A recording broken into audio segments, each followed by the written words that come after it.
Let's go to the Shadow Home Affairs Minister Karen Andrews now and return to our top story being China and Taiwan. Karen, good to see you.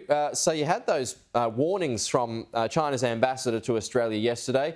No room for compromise. It will take Taiwan eventually. Its people will be re-educated. It's up to Australia to mend the relationship, not China. Some pretty chilling stuff there.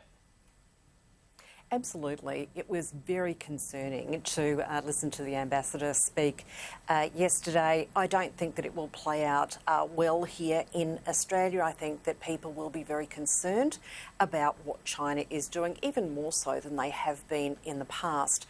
Now, clearly a diplomatic resolution is the best way forward for us, but Australia needs to maintain its strength, and we won't be bullied by any other nation. So let's be clear about what our position is, but let's be open to the opportunities to work with China to resolve the differences. We do rely very heavily on our trading relationship with China, and whilst it has clearly had some irritants in the past, we will all be better off with a good, strong relationship into the future. But it can't be a one-sided relationship. It can't be China telling Australia what to do, serving up a list of demands and expecting Australia to cave in. How do you get diplomatic resolutions with those kind of threats? Well, I think it's really interesting that Labor went into the last election talking about and in fact criticising the coalition government about the poor relationship with China.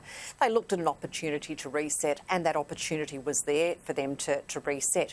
Now, arguably, the relationship is just as bad, if not worse, than it was under the coalition government. So I think Labor can't squander the opportunity to do what it said it was going to do, which was the reset of the relationship with China. It is very important that they find opportunities and ways to deal diplomatically with China, because that is in the best interests of Australia. But they have to stay strong. We have long been concerned about what is happening in the Pacific. What has happened in Taiwan is very, very concerning. And off the back of Nancy Pelosi's visit, I mean, the obvious question is, was this an overreaction by China to that visit, or was this an opportunity that China took to test its capability? And I think that they're very concerning issues that we all need to be very mindful of, because if China is actively testing its capability against Taiwan, then they are moving closer to taking decisive action. But you must be happy with the Labor government, though, because it has held the line so far.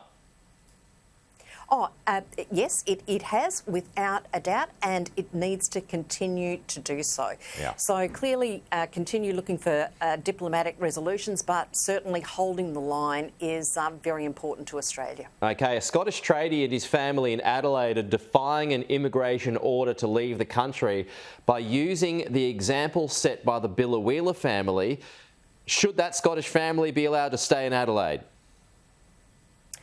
I think that we need skilled workers in this country. From what's been reported, there's been a series of issues that have been beyond the ability of that individual family to deal with. It is now sitting for ministerial invention. I would really encourage Minister Giles to have a very close look at those particular circumstances and do whatever he can to allow them to stay in Australia. Now clearly the actions that this government has taken was always going to result in a conga line of people wanting to say, well, you've allowed people who arrived here illegally to stay.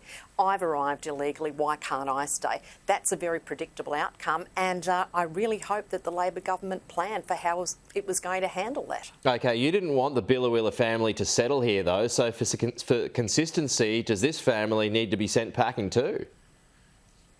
Well, the issue was, and it always was with us, that the family that is known as the Biloela family had taken numerous cases through the courts in Australia, and at no time had they been found to be owed protection by Australia. So we were very clear in what our position should be. We were concerned at the precedent. We were concerned at the message that that was going to give to people smugglers. Here you have a family that arrived legally.